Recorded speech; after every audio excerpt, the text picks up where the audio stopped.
Relax. Enjoy the experience. Counting off 60 seconds.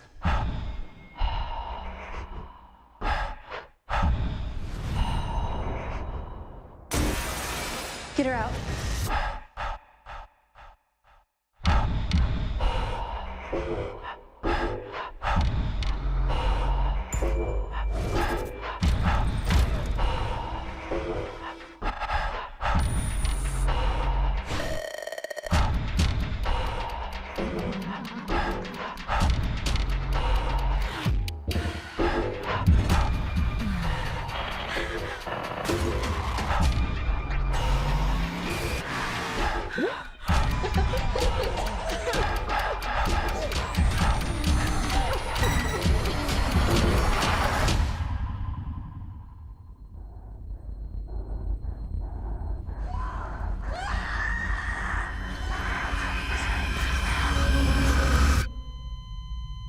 Relax.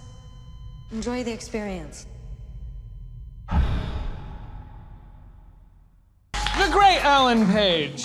I don't know. Yeah, okay. You don't know about that. Don't put me on the spot. Just bits and pieces. Bits and pieces. How are you? I'm well. I'm a little sick. Sorry. So yeah, That's okay. I We'll, have this sexy voice. Well, it is nice, raspy. Thanks. Talk to me about Flatliners. This is would you say a remake, a reboot, or just a new movie? I mean, Yeah. is it an homage to the original? I personally love the original. I grew up with it. Yeah, I mean, I'd say a combination of all of those. I think it's like a contemporary reimagining of it.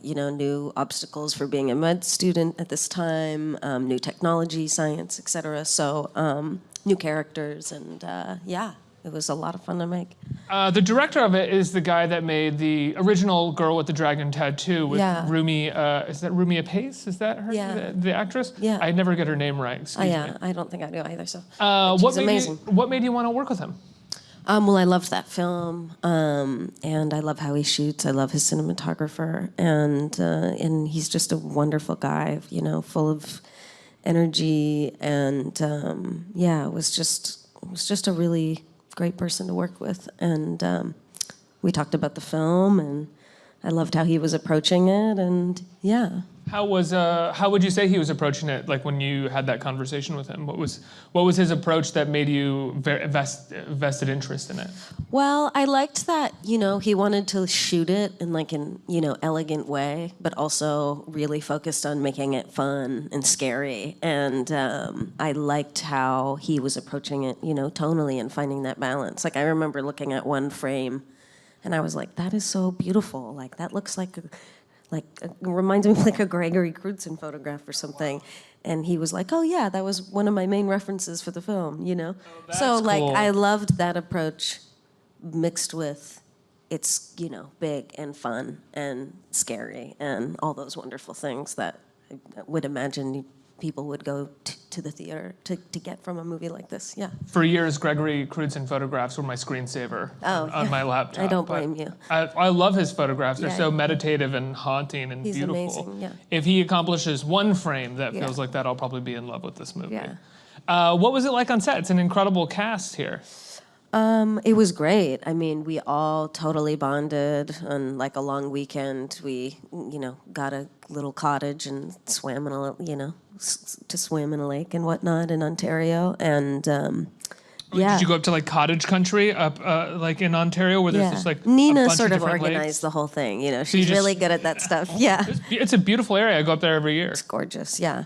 So, no, it couldn't have worked with a better, more talented, lovely group of people. So we really got along and supported one another. And, I'm big fans of all of them. And they're all great in the movie. Talk to me about your character in the original film. The characters they kill themselves and then they come back. But when they kill themselves, they sort of go back into a place of their original sin, and they start getting haunted by an original sin, either from their childhood or from their lives currently. Does that still stand in this narrative? And can you talk about what your character's past problems might be?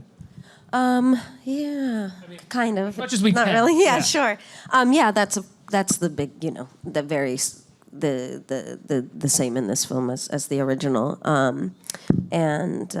Yes, my character has made a mistake in the past that led to pretty disastrous, sad consequences. So she's dealing with a tremendous amount of regret and grief that pushes her to want to do this and manages to convince her friends to be involved. And that's the part of the movie that I love so much, exploring the idea of repressed trauma and how that manifests differently in people. And I will say, a reboot of the original movie leaves a lot to explore in terms of the ideas of repressed trauma. The original movie is very much, what's fun about it is that it's a somewhat simplistic horror movie, but there are those threads that you can kind of pull and get even more out of. Yeah, and I'd say I approached it with for her, an ambiguity in terms of, is this the subconscious, is a portal open, et cetera, et cetera, et cetera. And so that was just really interesting to me. You have a movie at Toronto, 2 movies at Toronto, I guess, which one was The Cured, which is a kind of zombie film, right? I feel like it's probably much deeper than that, and I'm not describing it correctly, right? Yeah. Do you want me to talk Yes, about please. it? Okay. An amazing Irish filmmaker. It's his first feature. His name's David Frayne, but he made a short called The First Wave, which was sort of like a prequel on some level to this film. And then he made another short film of his I saw called The Tree, which is just stunning.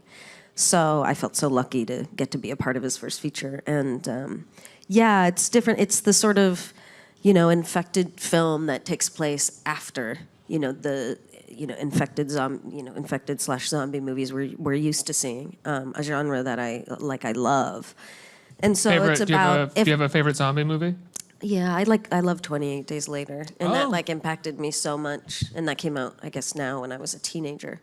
And I remember it being one of the first feature films shot on digital, and it was just I found it really compelling and inspiring, and it's what introduced us to Cillian Murphy. So I love Cillian; he's such a good actor. So basically, the premise is if there was a cure, how would these individuals be sort of allowed back and welcomed into society?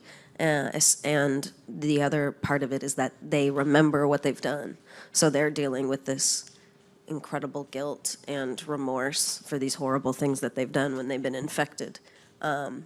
It's a great premise because the best zombie movies have always had a thin veneer of metaphor in regards to what was happening, going back to the originals like Night or Dawn of the Dead, where they're in a shopping mall, and this seems like a very clear metaphor for how we approach, just in my mind, and they might not have been thinking of this, but how we approach prison reform, which is very silly to sound silly, but the way that we deal with past things that we've done that are incorrect, and how we get reintroduced into society, and how we cure someone. Yeah, I think it parallels a lot right now, and David speaks of this, but when he was originally writing the script about 6 years ago, sort of the rise of all these populist movements. And so for me, the film has so much to do with how fear is utilized and manipulated to, gain power. And I think that's a big focus of the film, and was what compelled me so much reading the script. Yeah. You've been an activist for quite some time in the LGBTQ community. When we talk about how fear is used to gain and access and wield power, are you seeing that or feeling that even more in the last 7-8 months with this administration? Yeah, I think it's pretty clear how much more, in our face it is. But I would say it's nothing new, And, whether you think of Indigenous people who've always been resisting or marginalized people that have always been having a difficult time, and there's always not been many sides, So I think it's a wake-up call potentially for people who maybe weren't quite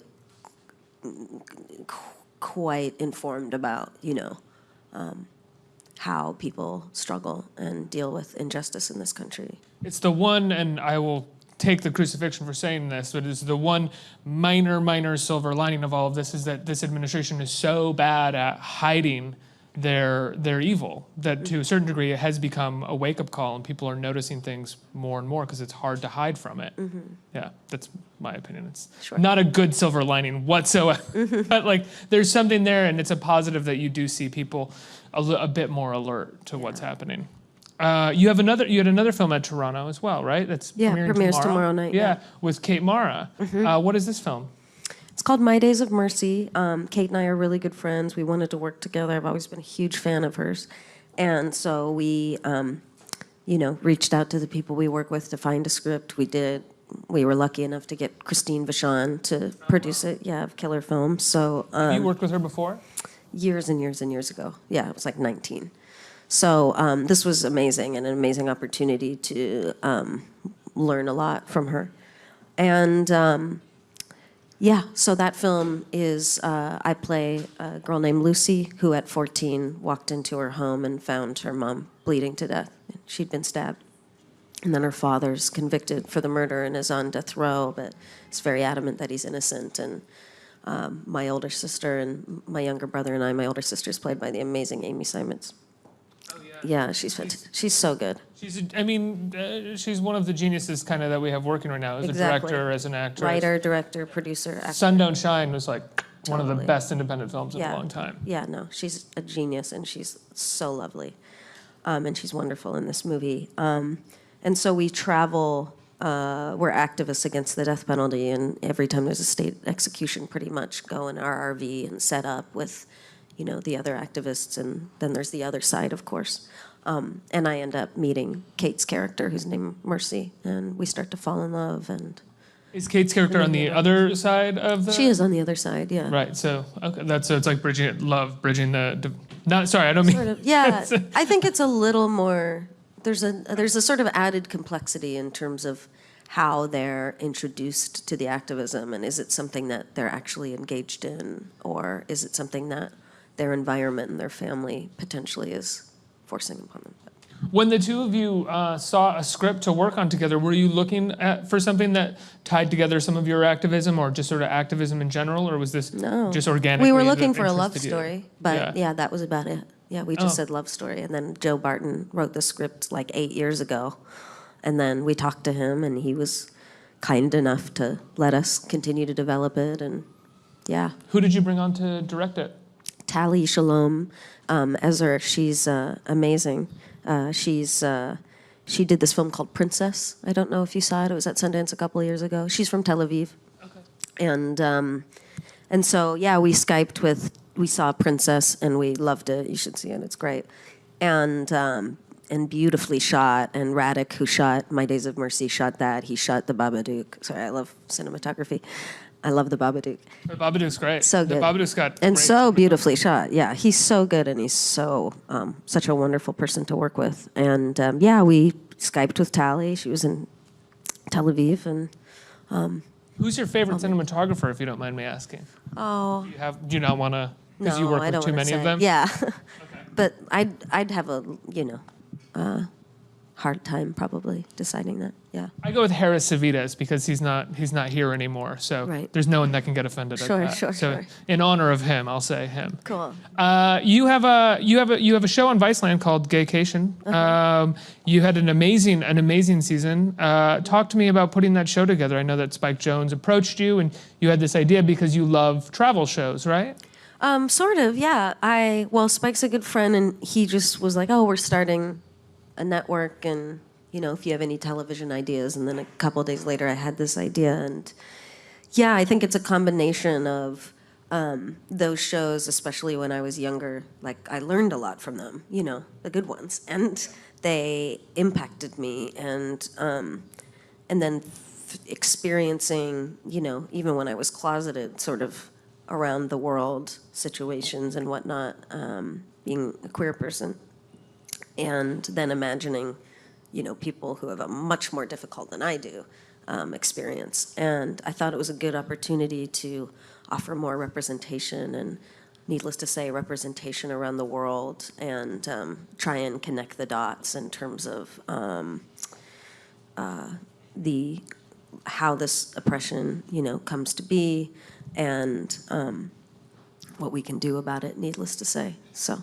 When you were going to different places and you were finding people to cover and talk to, did you ever have trouble because people were afraid of putting themselves out there? They didn't want their community or even their government to know that. Yeah, that they were dead? absolutely. Well, a lot of people who are extraordinary, and extraordinary, brave, and generous to share their story, who do it anonymously. And then, of course, last minute, some people can't, decide not to do it, and understandably so, of course. So yeah, it's really risky for people, and I'm so grateful, and I think other people who like the show are because that's the show.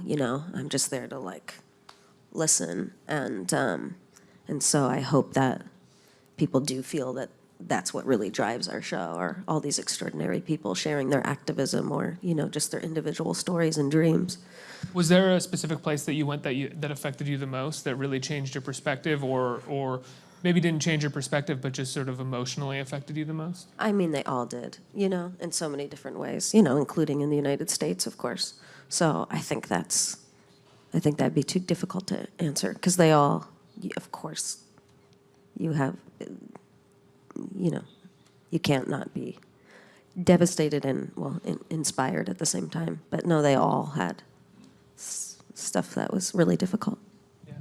Let's get some questions from the audience. Right here. Hi. I was just wondering if you prepare any differently from genre to genre of film? Great question. Like in terms of preparing before or acting? Yeah. When you're trying to, Get in the moment. Yeah, exactly. Yeah, I think sometimes my preparation's actually really counterintuitive. For example, like the film I did with Kate Mara obviously is, I think it's beautiful and hopeful, but it's a heavier film. And oddly, in the morning I would dance in my trailer like a nut. And that I find like really just opens me up and makes me feel really, really present, if that makes sense. So that's like a weird thing. And then, and I always have music for each character, of course. But horror, this was really kind of my first experience, and a part of the reason why I wanted to do the film for that challenge is, to me, it starts very physically, about almost creating an anxiety attack in your body, and then like leading from there, which was fun. Yeah. Are you a horror Hard movie? to keep up for like a 12-hour day, but fun. How long was the shoot? Oh, that's okay. Delightful. How You long? moved the mic. It was okay. How long was the shoot? I guess it was. I'm like losing track. You've always been really amazing, I think, at maintaining a physical presence on screen. I mean, in terms of, like you said, a panic attack. Your first movie that everyone knows you for was Hard Candy. It was you were young, and it was an incredibly physical role for a kid to take on. Did it feel natural for you doing Flatliners, or was it something that you were actually kind of nervous about doing? No, it felt natural and fun, and I love a challenge, and I really like doing stunts, and I love when movies are physical. I think because when I was a kid, I played soccer. I played a lot of sports and whatnot. So I love when there's a physical element to movies, and the horror element I really enjoyed. It's challenging to make yourself feel the most scared you'd ever be without anything actually being there. Yeah. A crew of a bunch of people, and it's Yeah. just a camera right here. Yeah. Did you have to do some big screams? There's some screaming, yeah. You hear it at the end of the trailer, yeah. That's me screaming, yeah. How many takes, when you have to do a scene like that, like a big screen, how many takes do you remember having to do? Did you just have like a cup of tea, like green tea next to you, like scream, drink it, scream? I mean, a lot. Like the part, like you see it in the trailer, so I'm not giving anything away. Like when I get dragged down the hall and all that. I mean, it's a lot. But you do, it does affect your voice, of course. Yeah. Let's get another question. Right here. Hello. Hello.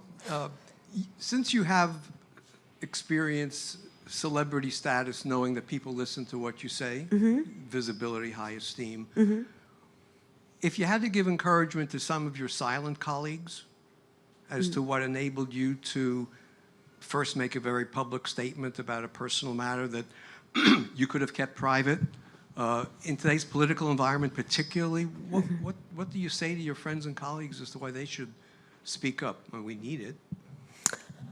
I mean, I guess for me, it does just feel like a responsibility on some level, and it also just feels like organic, you know? I don't know why you wouldn't want to be mindful of the situations that people are facing that don't have the privileges that I have and who struggle and suffer so much injustice and deal with a whole, you know, and so many systemic issues that lead to that.